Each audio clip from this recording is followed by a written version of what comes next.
Royal Caribbean's Odyssey of the Seas in a balcony stateroom. Nice little bathroom here. No bathtub. Bathtubs are not standard in Royal Caribbean rooms. You need to go up to at least a junior suite, sometimes to a regular suite to get them.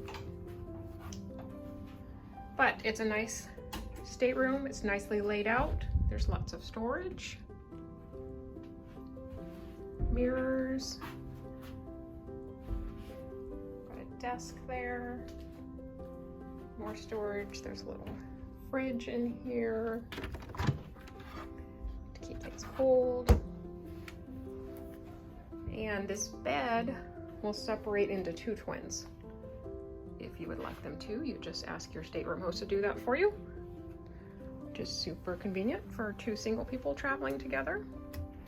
And we have a very large balcony here, which is nice. Not a great view of the moment of Fort Lauderdale. We're looking at some crates on this side of the ship. But you can see it's a nice room. It's a very nice size.